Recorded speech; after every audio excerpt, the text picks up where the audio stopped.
Programaren ardatza idazle batek eta liburu batek osatuko dute. Liburua Hutsaren itzalak izenekoa da eta egilea ostera Jon Arretxe. Kaixo, zer moduz, Jon? Haupa, ederta zer. Esango genuke novela hau beltza baino beltza atera zaizula. Hemengo nahigabeak, hemengo zorigaitzak bat abestearen atzean etortzen dira. Beharrezkoa du hori errelato beltzak? Derrigorrez ez, baina kasu honetan bai.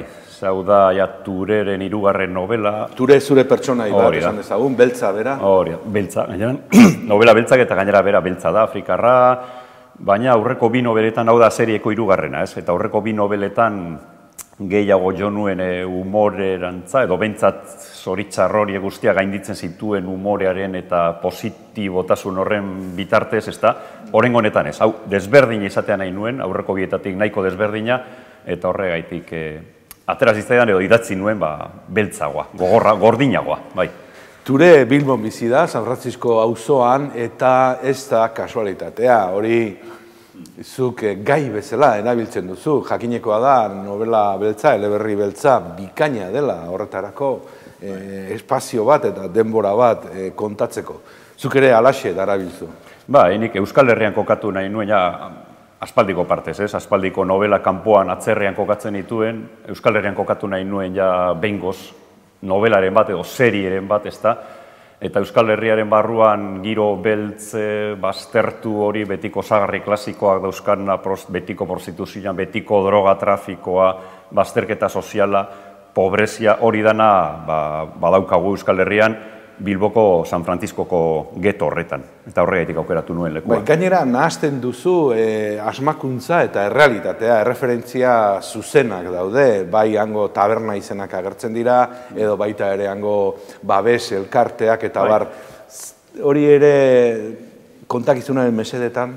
Bai, batzutan bai, kontakizunaren mesedetan, sinesgarritasuna emoten dutzu ez da, eta bestaldetik omenaldi txikiak bere egin nahi izan ditut. Ze hor barruan oso ez ezaguna, baita bilbotarrentza bere, eta jente asko dago lan ederra egiten dauena baztertu horren alde, jente guztiak astuta dauzkan pertsona horien alde ez da, erdi ONG antzeko elkarteak eta bolondrez lan egiten dauen jente asko, eta merito handiko jentea dago hor, IESaren kontrako komisioan, aldauri, alkarte piloa dago, eta jente oso, benetan, miresgarria, eta horretik batzutan, benetako izenak erabili ditut. Baina zergatik hautatu duzu etorkinen gaia, ez da?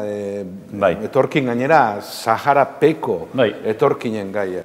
Originala izatearren batetik, ez da, zebeitu, novela baltzak zen badagoz munduan, klasiko amerikarra, nordikoak, europarra, milaka novela baltz dagoz oso onak. Zer ingo, beste bat estilo berekoa betiko moldeekin, ez, ni zerbait originala nahi nuen.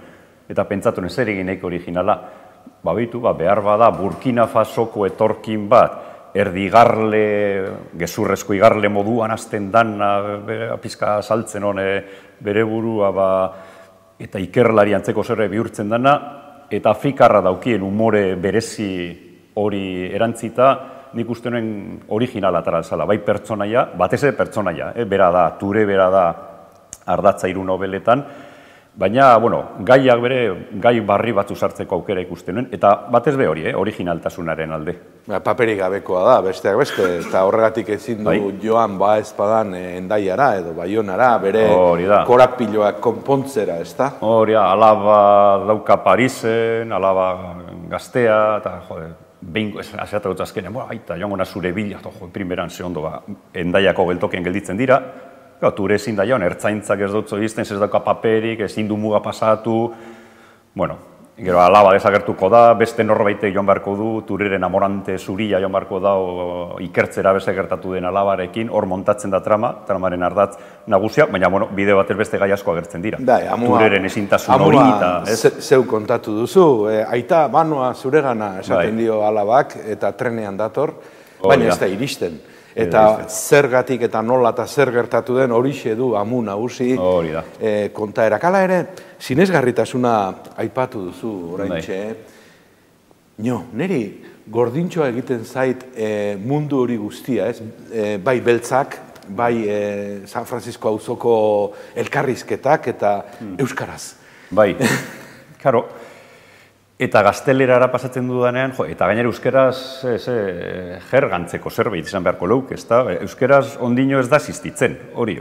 Ez daukagu jerga hori, ez giro desberdinetako euskera, batutik aldendu nahi dotapur bat, baina, klaro, zelan hitzein behar da Bilboko prostituta, ez dago prostituta euskaldun bat bere.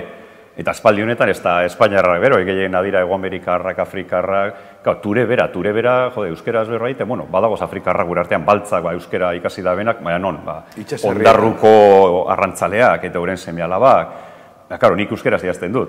Orduan, egin duan esan da, aiztu, zekao, ture zeizkuntza erabiliko leuke bere alabarekin, ez euskera, ez espainola, ez da frantzesa bere, hitzeingu leuke, euren banbara edo peul hizkuntza horretan, gero bere lagunekin zela, bezatzuekin frantzesez, prostituta nigeriarrekin ingelesez, azte borrastitzela esango litzak, orduan, erabakiot horretaz aztea. Saiatu naz bai, izkera pizka eta arruntitxurakoa emoten, baita erderara itzultzerakoan bere, jakina, baina bai, bura usteak emondo ez da zorrek ez pentsatu. Eta ez tozu uste, nola aiteko, zera, konpromisoa eskatzen diozula irakurleari, hori dena sinesteko euskeraz izan da, baimen moduko bat behar duzu? Nik uste dut aiztu behar dara zizkuntzatan dagoen idatzita liburua. Ze bestela, azten barra pintatzen, berdin izango litzake gaztelaniaz, baina ture alabarekin gaztelaniaz hitz egiten, hori ere zinezkoa da.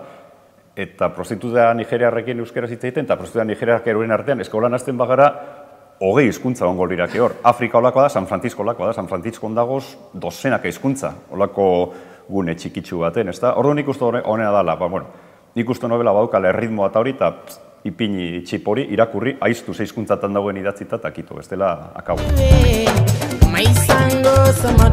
Behin euskaldunatik urrunduta, guen jein aurretik igaro eta kale huts samarren artetik gidatuz, luze barik iritsi ginen San Franciscora. Bilbon aparkatze librea zeukan auzo urrietako bat zen gurea. Eta autoa uzteko lekua topatzea, arazo handia izaten zen gau ez naiz egunez. Guk hainbat buelta eman behar izan genituen, Bilbi hotelaren ondoko kale estuan tartetxo egoki bat begiz jo arte.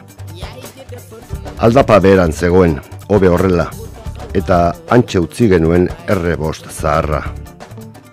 Osman zuzen joan zen etxera. Normalean nahiko goiz altxatzen baitzen lehen guzuaren lokutorioan lan egiteko. Nik ordea nahiago izan nuen bere bar tabernara joan denbora ematera. Umorea ez duzula berariaz sartu, baina esango nuke badaudela behintzat, ez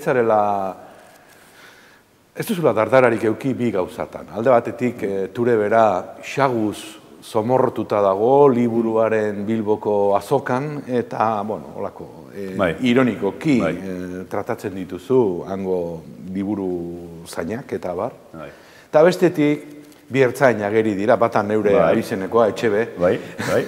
Egia da. Bai, eta biak ere ustel xamarrak dira edo prest daude behintzat, ture eta alakoen bizkarretik bizitzeko edo ez duzu dardararik izan. Ez, bat ere ez. Bestelazten bagara pentsatzen, hau sartu, ez dakit. Humorearena, serieko aurreko bietan humore asko zegoen. Bigarrena bat ez da, 612 eurozan humorezko novela beltza, ez da? Orain honetan ezin nuen, batean, baztertu guztiz humore hori. Horren novela humoretzu azten da.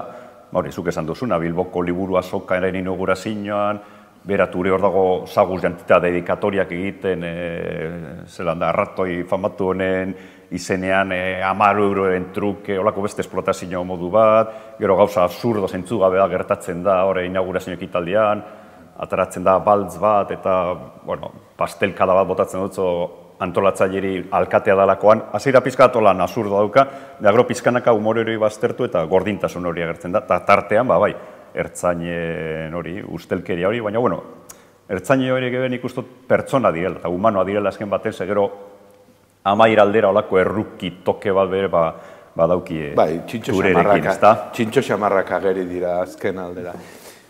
Jon, nola eramaten da idazle komertzialaren fama? Ze badaukazu, euki fama hori, alegia, kritikak ez ditu goralpen literario handiak egin zure obrarekiko, baina aldiz oso irakurria zara. Nola daramazu hori? Lehen agobiatzen induen. Pentsatzen, denbora moten horretan pentsatzen. Horrein ez. Olako kritika horietan dago olako nahaste bat, errealitatea, inbiriak, frustrazioak, hemen gure mundu txiki honetan hori dana dosia hundiegietan dago, ezta?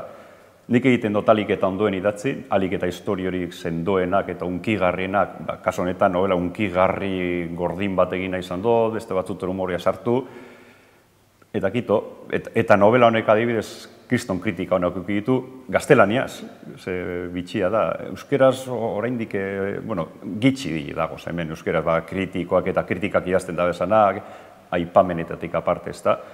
Eta gero bakoitza zelan ikusten dagoen, komertzial lana zan, edo zer nazan, hori baztertu behar da. Ni idaztetik bizinaz. Bai, bakarretakoa zara. Euskeraz gainera. Bai, esku bakarreko atzekin zenba daiteke.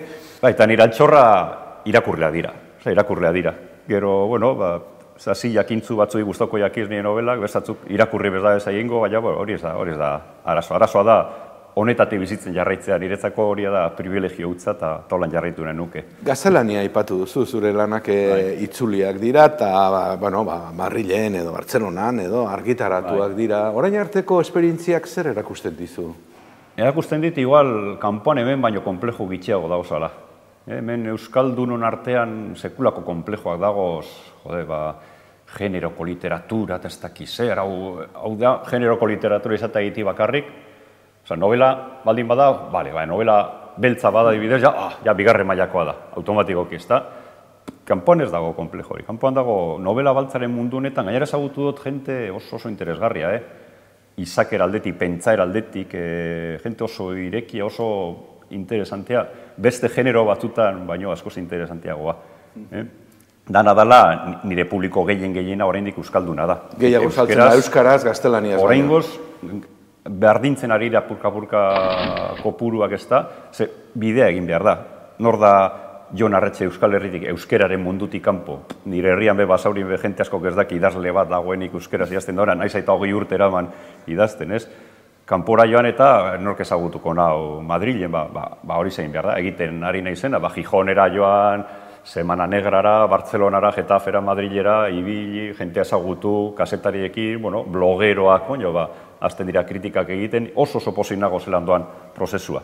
Gero kopurutan, ikusiko da, urtean behin ikusten du, guk salmentak, ez? Ederki, Jon Arretxe, zeure idazle bizimodu horretan aurrera egin dezazula opa dizu, ez besterik, eta hurrengoan ekar dezazula beste bat. Ez dakigu ture horren abentura bat izango den edo ez, zure novela honetan gauzak ez baitira oso argi geratzen, baina, zain egongo gara, bada ezpa. Eskerrik asko. Atzegin izatorreko naz, eskerrik asko.